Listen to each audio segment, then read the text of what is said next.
নমস্কাৰ গাইজ, আজি হৈছে 25 নম্বৰ দিন আৰু 7 মে তাৰিখৰ দিনা প্ৰায় ৰাতিপুৱা 1:45 আমাৰ ভাৰতৰ সেনাবাহিনীয়ে গৈ পেলাই পাকিস্তানৰ যিমানবিলাক উগ্ৰপন্থীৰ ঘাটি আছে সকলোবিলাক ধ্বংস কৰি দিলে, সকলোবিলাক উৰুৱাই দিলে।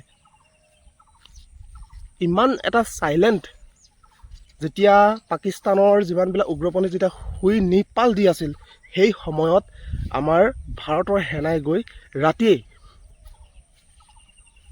উগ্ৰপন্থীৰ যিমানবিলাক ঘাটি আছিলে সেই ঘাটিত আক্ৰমণ কৰিলে আৰু বহুতো উগ্ৰপন্থী মৰি গ'ল।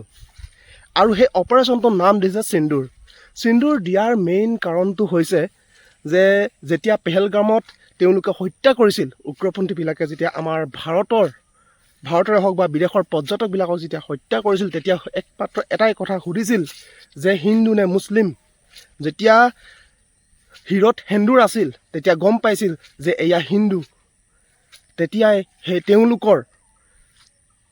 তেওঁলোকৰ মানুহটোক মানে স্বামীক হত্যা কৰিছিল আৰু মানুহজনীক বিধৱা কৰি পেলাইছিল। সেইবাবে তাৰ নাম দিয়া হৈছে সিন্দুৰ অপাৰেশ্যন। আৰু সেই অপাৰেশ্যন যেতিয়া হোৱাৰ পিছত পাকিস্তানৰ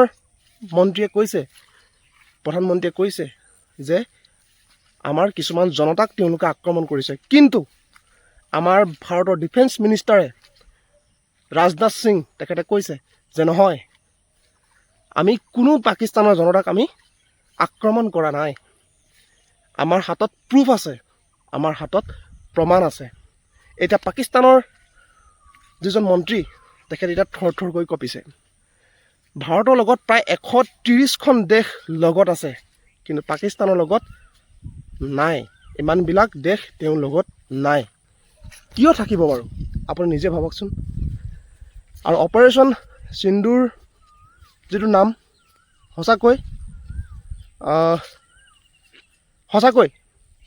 যিটো তেওঁলোকে কাণ্ড কৰিলে, যিটো উগ্ৰপন্থীয়ে যিটো কাণ্ড কৰিলে, অপাৰেশ্যন সিন্দুৰৰ লগত পূৰা খাপ খাই গৈছে।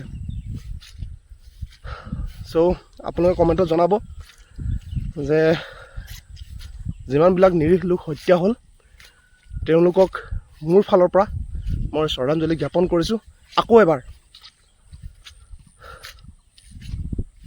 চ' আজিলৈ আহিছোঁ। সদায় সুখী থাকিব আৰু ছেফটি থাকক। ধন্যবাদ।